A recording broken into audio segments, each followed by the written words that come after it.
कई साल पहले हिरण्याक्ष ने पृथ्वी को जलमग्न कर दिया था और तीनों लोकों को आतंकित कर दिया था। पृथ्वी को हिरण्याक्ष की कैद से बचाने के लिए भगवान विष्णु वराह अवतार में आए और उसका वध कर दिया। हिरण्याक्ष का बड़ा भाई हिरण्यकशिपु भगवान विष्णु और उनके भक्तों से बदला लेना चाहता था। वह तीनों लोकों स्वर्ग, पृथ्वी और पाताल का स्वामी बनना चाहता था। वह हिमालय पर गया और कई वर्षों तक कठोर तपस्या करने लगा। उनकी तपस्या से भगवान ब्रह्मा प्रसन्न हुए और उनसे वरदान मांगने को कहा। उसने ऐसा वरदान मांगा जिससे वह अमर हो जाए। मृत्यु मुझे न मनुष्य से आए, न पशु से, न दिन में, न रात में, न भीतर, न बाहर, न किसी शस्त्र से, न पृथ्वी पर, न आकाश में। मुझे विश्व पर निर्विवाद आधिपत्य प्रदान करें। ब्रह्मा ने उनकी इच्छा पूरी की।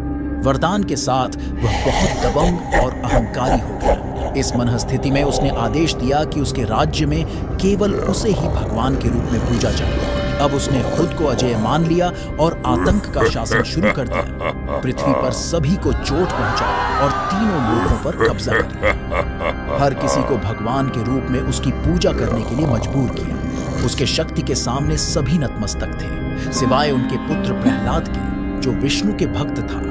तुम मेरे बेटे होकर किस प्रकार विष्णु का पूजा कर रहे हो? मैं सर्वशक्तिमान हूँ, सभी को मेरा ही पूजा करना होगा। लेकिन इस सृष्टि में केवल एक ही सर्वोच्च शक्ति है, वो है भगवान विष्णु, जो सभी के रक्षक हैं। हिरण्यकशिपु अपने बेटे की विष्णु भक्ति से इतना क्रोधित और परेशान हो जाता है कि वह फैसला करता है कि उसे मार देना चाहिए। राक्षसों ने प्रहलाद पर अपनी मायावी शक्तियों का प्रयोग करने की कोशिश की, लेकिन उनकी कोई भी शक्ति उसके सामने टिक नहीं सकी। उसने प्रहलाद को भगवान विष्णु के खिलाफ प्रभावित करने की कोशिश की, लेकिन असफल रहा और प्रहलाद अब भी पहले की तरह भगवान विष्णु के प्रति समर्पित था। उसने उसे हाथी से कुचलवाने का आदेश दिया। क्रोधित हाथी प्रहलाद को कुचलने में असमर्थ था। उन्होंने उसे एक चट्टान पर फेंक दिया, लेकिन क्योंकि विष्णु प्रहलाद के हृदय में निवास करते थे, इसलिए वह पृथ्वी पर ऐसे धीरे से उतरे जैसे फूल घास पर गिरता है।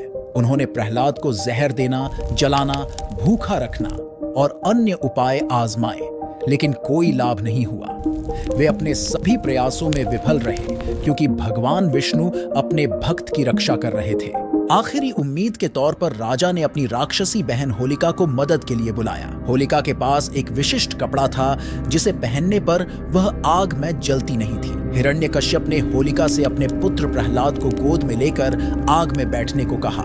मृत्यु के भय के बिना प्रहलाद भगवान विष्णु के मंत्रों का जाप करने लगा। आग बढ़ने पर एक तेज हवा आया और कपड़ा झुलसने लगा। होलिका से कपड़ा उड़कर प्रहलाद के ऊपर आ गया। तभी होलिका जलकर मर गई और प्रहलाद सुरक्षित बच गया। तभी से उस रात को होलिका दहन के रूप में मनाया जाता है।